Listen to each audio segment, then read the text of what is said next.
Hello everybody and welcome back to another Ayoto Corporation video. Today we're taking a look at Out There Omega, which is a sort of roguelike space exploration game. Although, as I'll show you, it's kind of, if you remember playing Mass Effect 2 way back when, it's kind of like an expanded version of that minigame where you shot probes at planets to get resources. Anyway, it's $10 on Steam, and it's got this really cool art style, and I'll show you it in-game. It's like a comic book type thing, with a bit of choose-your-own-adventure mixed in, and I'll just show you. Before we get started, though, I should point out the settings are very sparse. There's resolution, graphic settings, I don't even know why that exists, and language. I'll just turn that off for the moment. So, let's begin. I'm an astronaut aboard the Nomad. Passenger on a line that connects Earth to Ganymede, a moon of Jupiter. Until something happened.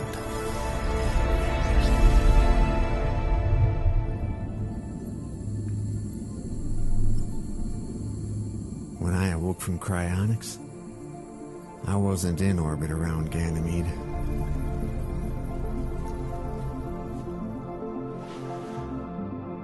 In fact, I wasn't even in the solar system anymore.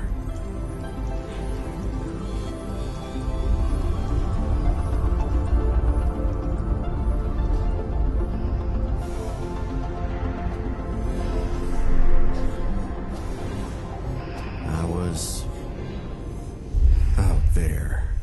He said the name of the game, you guys. Anyway, the game is fairly simple to pick up.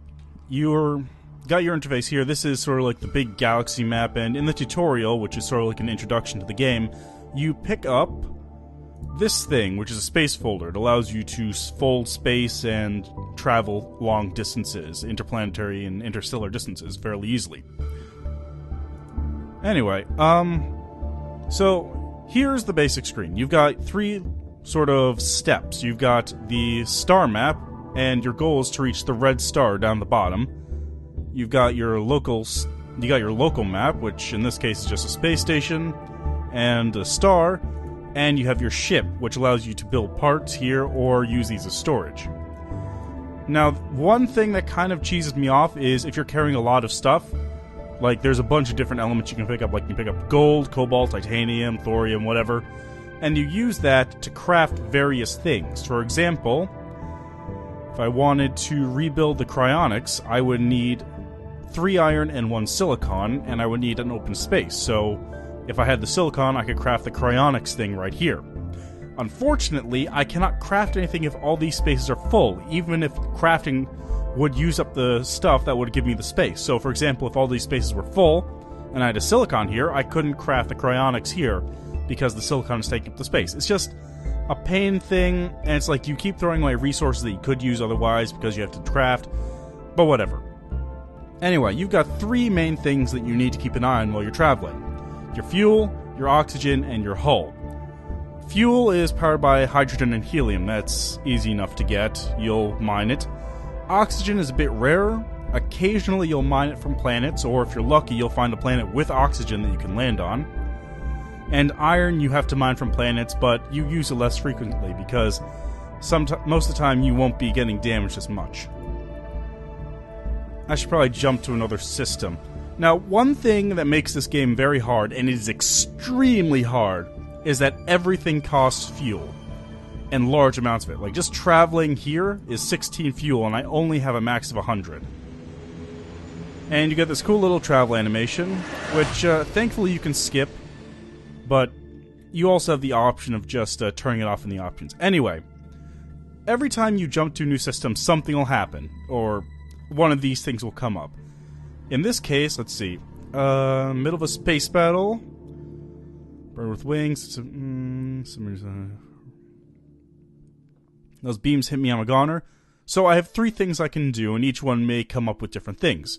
I can run away, which I assume will use some fuel up, but it'll save me. I can activate the space folder. I'm not sure exactly what that'll do. Maybe that'll use up more fuel, but it'll drag me someplace else. And if I approach the ships, I'll probably take hull damage, but who knows? I might get something in return, I might get new technology. So I'm going to choose that one. Even if it is a bit risky.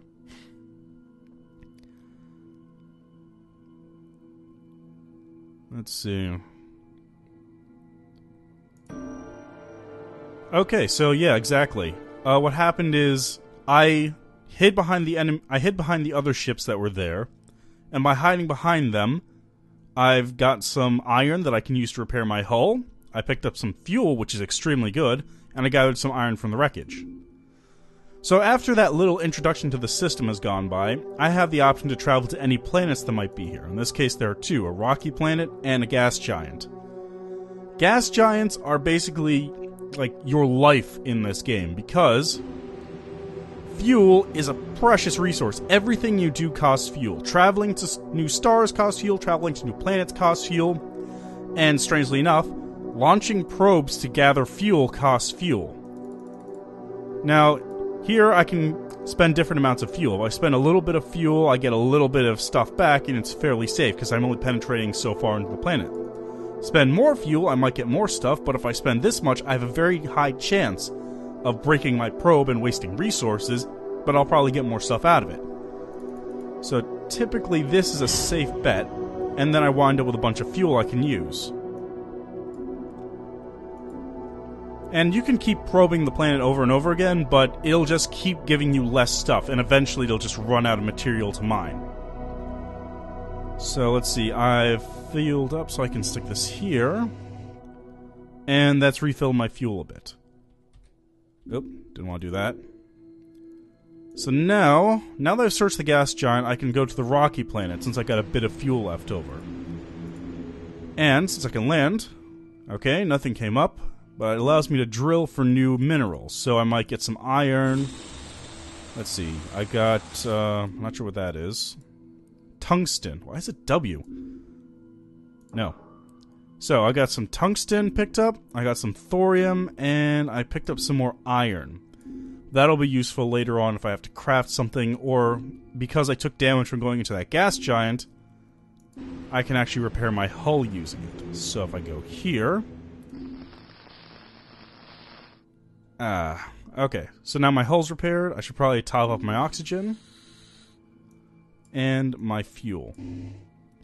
Now, like I said, this game is really ridiculously hard. Like, just getting...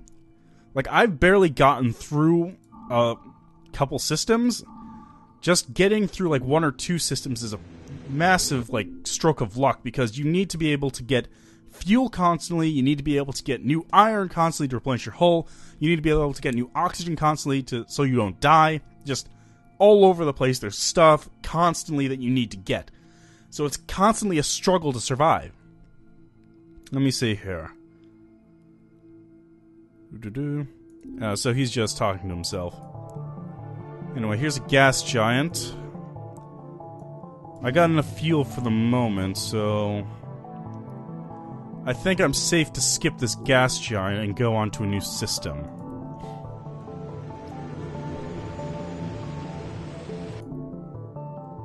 Let's see here. Deep inside a core of an iron-rich moon, a construction site full of working machines. Oh. See, like, sometimes you might just get unlucky and just the game will screw you over and you just take damage or lose fuel or you lose hull, something like that. Anyway, I'm gonna go down to this breathable atmosphere and land on it. So, landing on a planet like this allows me to replenish my oxygen, which is nice. And it allows me to encounter life. Now, one thing that you'll notice is that all these aliens speak in this strange language that you can't translate. That is the weird sort of roguelike aspect of this game. As you progress through the game, and I believe you'll find out in a second, like, just keep in mind what this guy's saying. I'm probably gonna... Titan is probably what's gonna come up with. Oh, guess not. Anyway, so this guy gave me the Omega element. It's just some cool thing that every so often... I don't have any room, shit. Hold on.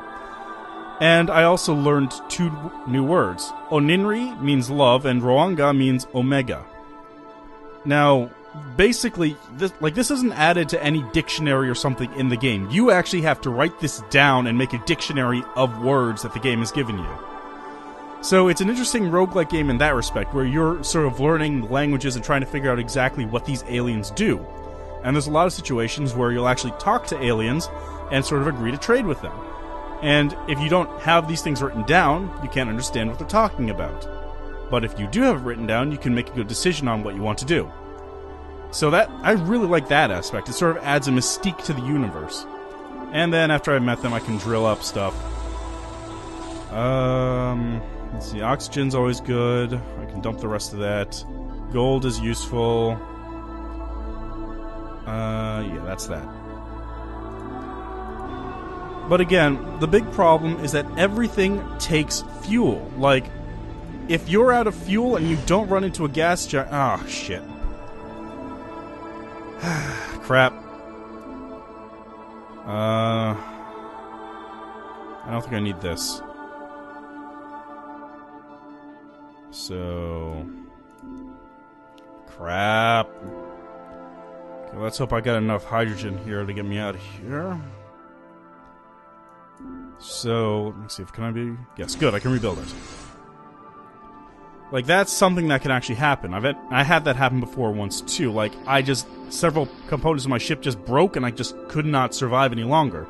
Because I couldn't rebuild my drill, and then I couldn't drill for new iron, so my ship almost got destroyed just by going close to a gas giant, because I was also out of fuel. In a lot of cases, like, just random events will just completely screw you over. So, let's see, for example, here, if I go to this red giant... but I've lost a lot of fuel. Like, I just lost 20 fuel. And because there is no star here... You see here, that one's actually within range, but it's a black hole, so there's nothing there. This yellow dwarf might have something. Okay, so if I travel to this yellow dwarf, that's 18 fuel, which leaves me with 12. So that leaves me with 12. Let's see. Huh. Interesting. So it takes 10 to get to any planet in the system, and that leaves me with 2 to drill. So, because I got lucky, or I had hydrogen stored up anyway, I got enough fuel which allowed me to drill more, or, you know, get out of here and go someplace else. But a lot of situations, like, I've been in situations where that exact situation happened, and I just jumped into a system with 3 terrestrial planets. I could not get any more fuel, and that was it. My game was over. So, I don't really know if it's, like, designed to be that hard, or if it's just not well balanced or something, but it's really ridiculously hard at times.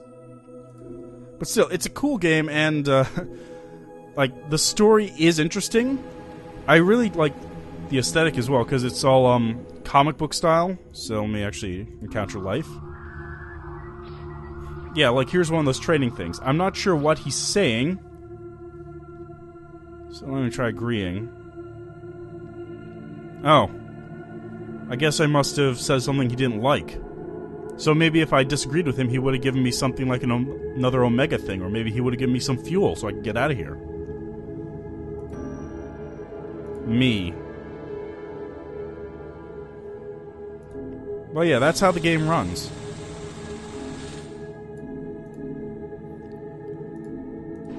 Anyway, I did cheat a little bit. I can't remember which one of these I went to. I think it was this one I should go to next.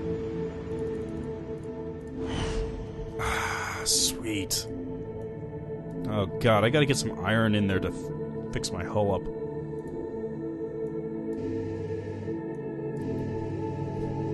Anyway, I did sort of cheat a lot, to get to a point where basically it gotten farther in the game, and there is a bit of story going on with it. So it's not too bad. Like, it's got this cool pulpy science fiction feel, which I think was the intention. But, you know, at times just really, really hard to get a hold of.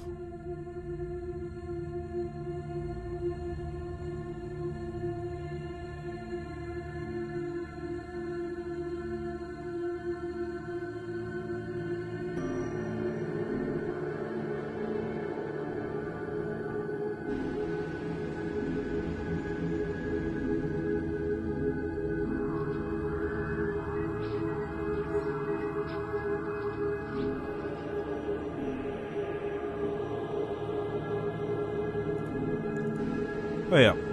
So that's basically how the game runs. Like, you can just fly around the galaxy attempting to survive as long as you can, probably failing, or if you're really ridiculously lucky, some of the random events will, like, jet you forwards through space and you'll be able to get closer to the goals.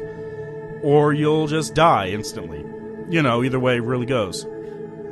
But the game's $10. It's got this really nice aesthetic, which is comic book-like, and it's got this actually interesting story going on behind it. Like I said, I did cheat to get to the ending because I am terrible at this game, as my fuel and hull consumption could probably show you.